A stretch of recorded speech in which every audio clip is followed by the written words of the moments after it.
Well, welcome. My name is Eric Clifton. I'm going to be going over just a few notes and nuggets on the importance of following up, uh, the follow up, right? So just stick along with me. Hopefully, you'll get some valuable information, some things to help you grow your business. So the follow up, look at that. The follow up will take you up should you decide to start following up, right? So initiate the first move. This is your job. You guys have to be the ones to initiate the first move. Your prospect will not reach out to you first. Guess what? Especially if they don't know you. Why should you? Why should they, right? You're the one who reached out to them, sharing your opportunity. They are really caught up in the everyday goings on of their life. So just because you hit the pause button on their life to share your opportunity doesn't mean they're going to then turn around and reach out to you first. You got to be the one to reach out to them. The first follow up should come directly after their first exposure and using your PS3 system. So you've piqued their interest and then you've shared the information with them. That was their first exposure. You should be setting them up for the three-way call. That is following up with them. So that means you should have scheduled an appointment with this prospect, and they should be anticipating you reaching out to them. Your follow-ups can also be done via text, email, or direct mail, or with the use of an autoresponder. I'm going to highly recommend that you reach out to whoever your leader is to get their advice on which secondary form of following up you should be using. Phone calls, however, are the best.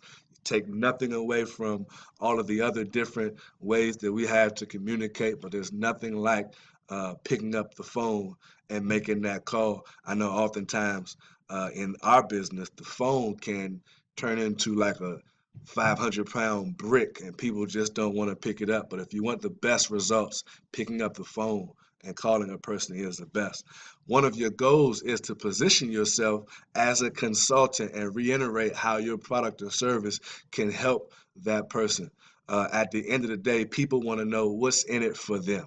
Why should they choose to go with you and use your product or service? So a part of your following up isn't always going to be to follow up to get them to sign up, but it's going to be to follow up with them to share some information, to position yourself, like I said, as a consultant. That brings us right to this, continuing to add value. People, again, they want to know what's in it for them. So you must continue to add value. If they don't see the value, they're not going to buy no matter what the cost. So it's going to be our job to, guess what? We're going to have to listen to our prospects. This next one says provide useful information that taps into your prospects' wants, their needs, their desires, right? So in doing so, that means we need to be researching our company, figuring out what other types of tools and resources that we have that will continue to add value to their wants and their needs. This means we must listen to our prospects to know which areas of interest to build that value on. So in communicating, we should be listening with these two ears that we got. What is it that our prospect really wants? If they're more concerned about maybe helping people than they are about money, then our follow-up calls or our follow-up messages shouldn't always be about, hey, get with me, you can earn this much money, or you can do this, that, and the third. Listen to your prospects. Find out what their issues are, and then try to align your product and service around those issues and make that person say, you know what? I need what you have because what the problems I have, your product and service answers those problems. But if you don't know what problems they have, you're not going to be answering them and they won't be dealing with you. Again, position yourself as an asset to your prospect. That's, obviously a person of importance.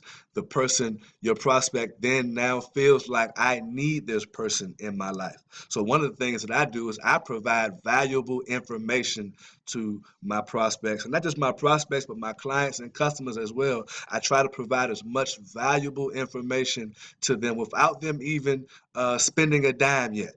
I want to continue to provide valuable information. If you're in the travel industry, you could be providing information to your prospects on, here are 10 things that you need to always look for when packing your bag, or 5 ways to not lose your kids when on travel.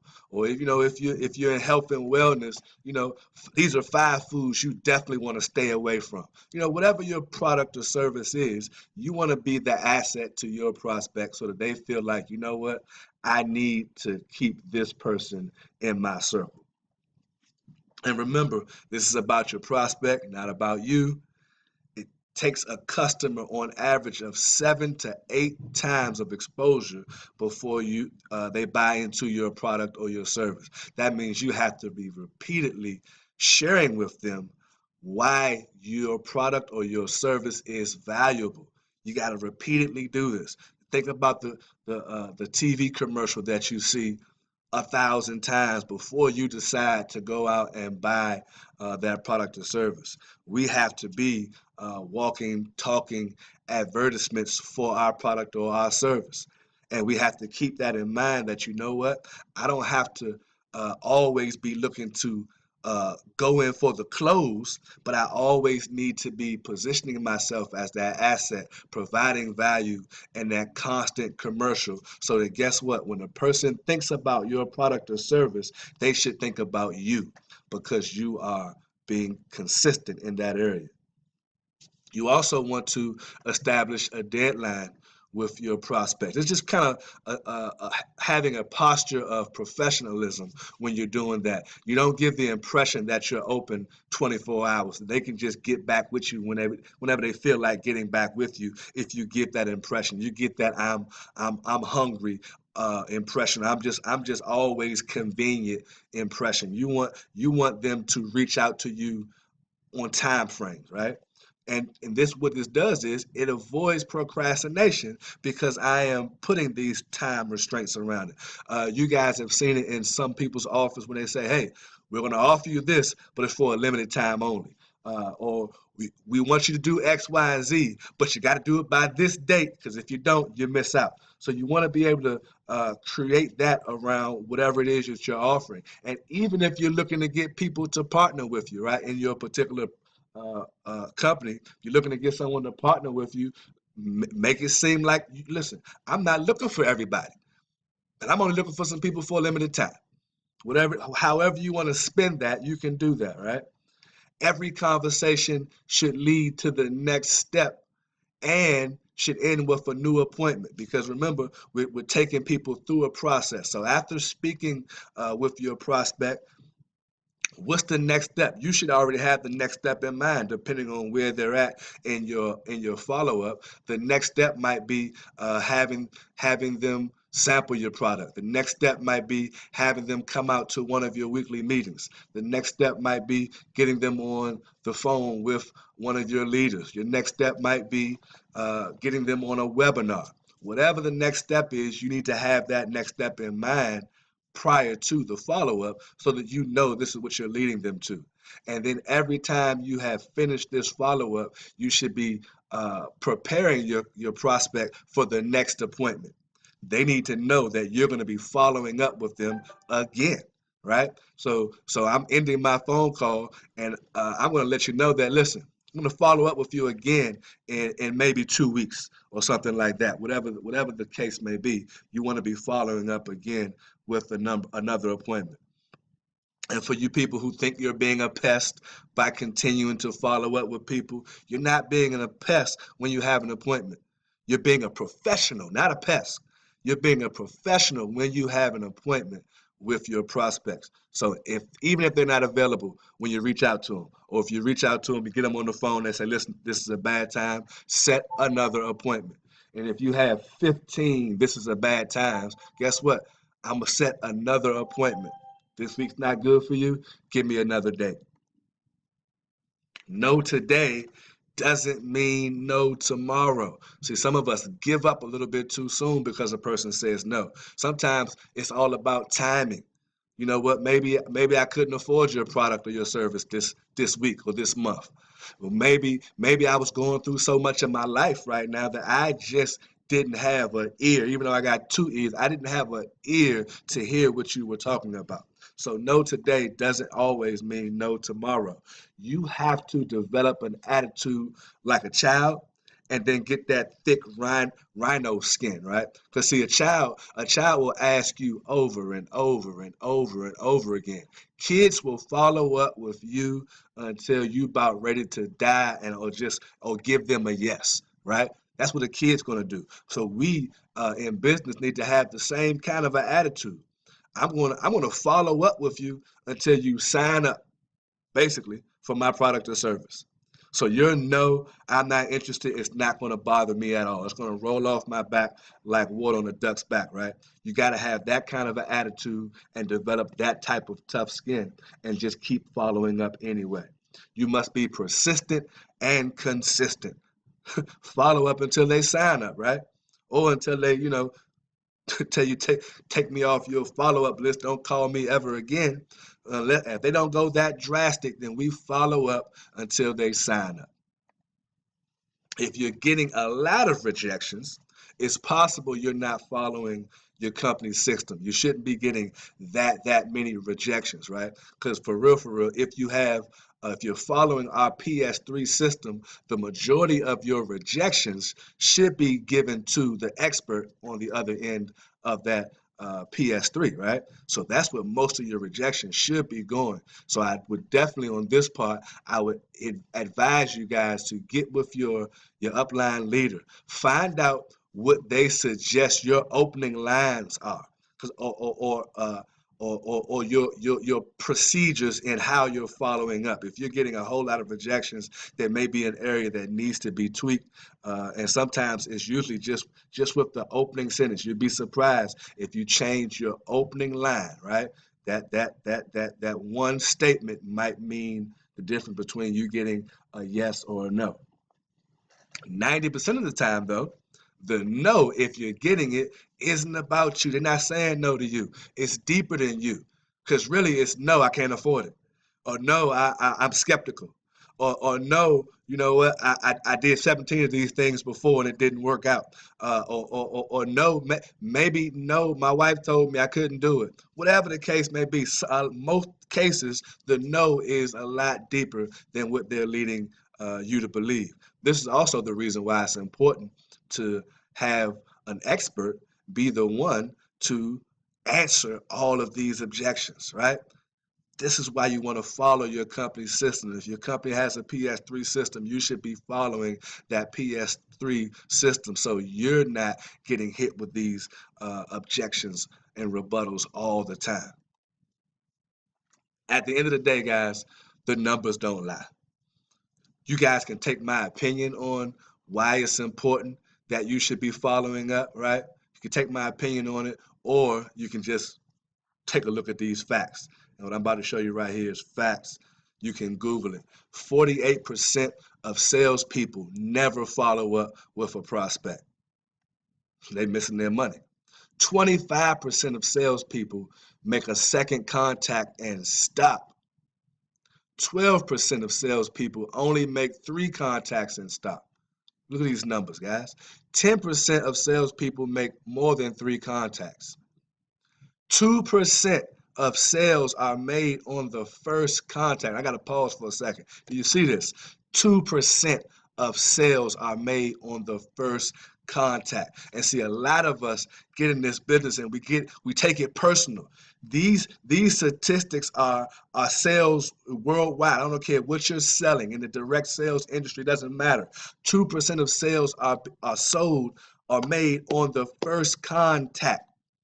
So if you tell your brother, your sister, your cousin, your best friend, your auntie, whoever about your product, your service, your opportunity one time, the statistics say, the facts say that only 2% of the time will someone make a move based on that. So you told somebody about it one time and you gave up, one time and you quit, one time and you thought, you know what, this business or product or service isn't all that it's cracked up to be. The facts right here show you that only 2% of sales are made on the first contact. So which means we need to be doing more than we're doing. We need to be following up, guys. 3% of sales are made on the second contact. What is that telling you? That tells you that you need to be contacting people more than twice, right? 5% of sales are made on the third contact. Only 5% are made on the third contact. 10% of sales are made on the fourth contact. Now, do you notice the trend? The trend is the more contacts, the higher the percentage of the sales go up. It's amazing. Look at that. 80% of sales are made on the 5th to 12th contact. I'm going to read that again. 80% of sales are made on the 5th to the 12th contact. 5th to 12th contact, or exposure, as I like to call it, right? 80%. 5th to 12th. How many of you out there listening to this video are following up with people between 5 and 12 times? This could be during the course of an entire year. This could be during the course of 2 years, right? 12 contacts. This is the facts. You guys can Google this. The numbers don't lie. If you want to be successful in your business, and I don't care what the product or service is that you're selling, the name of the game is following up. Being consistent with your following up, but the name of the game is following up. You gotta look at this. She said it right there. The fortune is in the follow-up. Your money is in the follow-up. We have people partnering with us in our company right now that we've been following up from 1, 2, and 3 years ago. They're joining today. I told you about my opportunity or my product or my service years ago, and they're just now joining today. Well, guess what? I'm still here. It's the number one reason why they're able to join or partner with us or take advantage of our product and service, but also because I'm still following up with the people that told me no 2 years ago. I'm still following up with the person that told me no 2 months ago. And guess what? Those people, when the timing is right, when they get the promotion on that job they thought they wasn't going to get, you know what, when the kids finally went off to college and they got some extra income, or the kids are grown and moved out, now they got more time on their hands, and now your opportunity or your product or your service now makes sense, right? Now that they're looking for an opportunity, and because you continue to follow through, you continue to follow up with them, that you didn't give up, now they're partnering with you, and now you're seeing the fruits of your labor, right? It's because you are following up. Look at that smile on that lady's face. She understands that following up is important. And I'm passionately letting you guys know that if you are in any business and you're offering, I don't care what the product or service is, and you want to sustain real financial growth throughout a course of time, right? You have to follow up. The fortune is in the follow up. And guys, that's it for me. Again, I'm Eric Clifton. If this video helps you out in any way, you can comment below. You can subscribe to the page. Or you can even email me if you got some questions or concerns about following up. We're definitely here for you. We definitely want to make sure that you are not leaving money on the table, guys. So have a blessed day.